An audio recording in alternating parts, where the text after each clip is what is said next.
Workout number 2. Same idea, guys. You're going to start with the high intensity stuff, get into your strength circuits.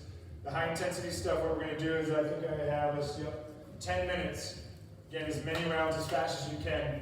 You're going to do 2 things. You're going to do 30 step back lunges on one side. So step back, tap. 1, 2, and so on. You're going to get to 30 just on the right leg. You're going to drop to the ground. You're going to do 15 of those hand release push-ups. As fast as you can. Get back up. 30 step back lunges on the left. Again, as fast as you can, drop to the ground. 15 hand release push-ups. So it's lunges, push-ups, lunges, push-ups. Ideally, maybe that takes, 2 or 3 minutes to do it once, and you should be able to do 3 or 4 rounds within 10 minutes, as fast as you can. So that's the high intensity, push it, work hard, no rest, drink a little water. Then we're going to get into the strength stuff. So, first strength one you've done, which should be kind of old news, is you're going to do rear foot elevated split squats. Use a chair, use a bench, whatever you got. I like the cue where that back toe should be on the bench, knee on the ground, and that's how you know if you're far enough away. If you're on a really hard surface, put a towel there or something. And then you're going to be here, upright trunk, drive off that front leg, explode up, tap down. 15 on each side. Then,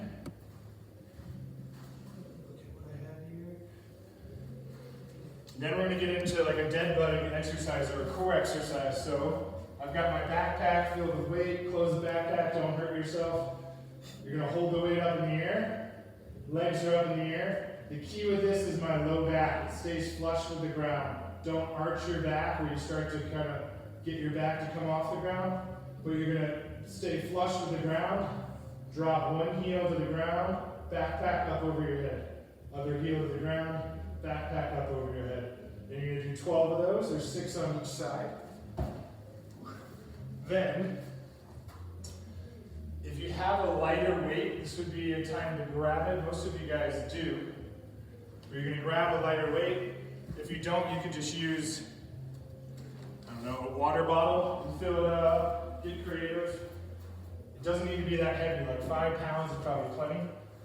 This is again for your back. You can get on one knee on your couch or anything that you've got, and you're going to do a row at a 90-degree angle to your trunk, and you're going to have your thumb up. And I'm thinking about really squeezing my shoulder blade towards my spine. So I'm here, hold, control the descent. Speed, hold, control the descent.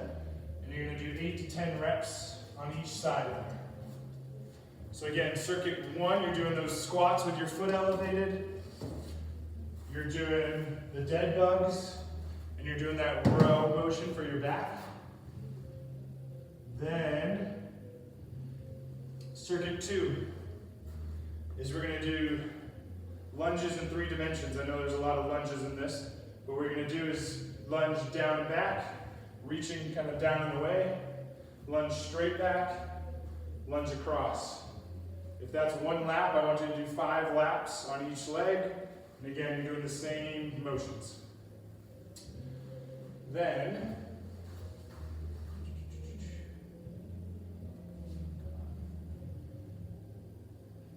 you're going to do something a little bit more dynamic.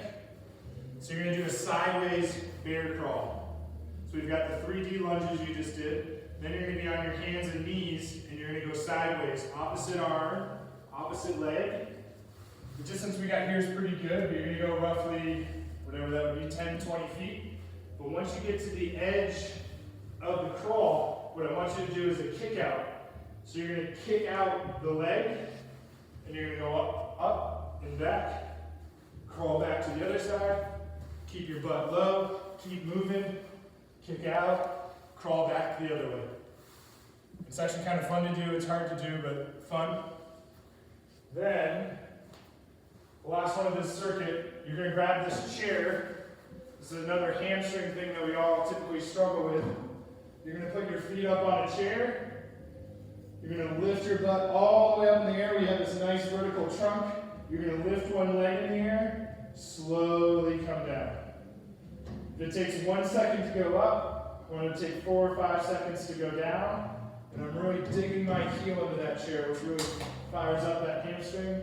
You're going to do 8 reps on each side. So that's a slow and controlled one.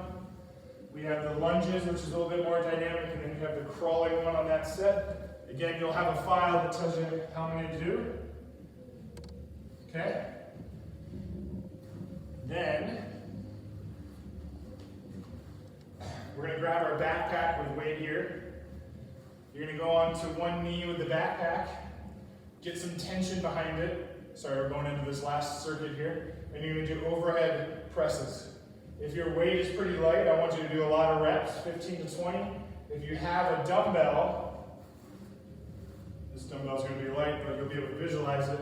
Whatever knee is down is the same side you're holding, and you're going to get that full elevation, elbow to ear, rib cage down. Don't arch your back. Good. Then, good.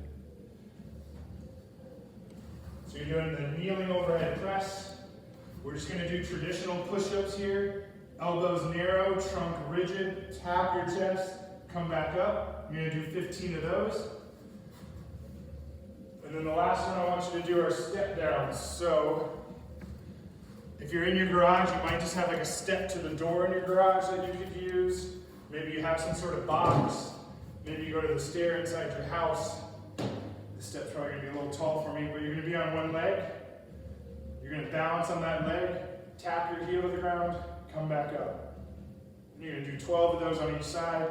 As you go down, hip, knee, foot are all aligned. So again, that's the last circuit where you're doing push-ups, overhead presses, and you're doing the step down. All that will be written down. Go get it.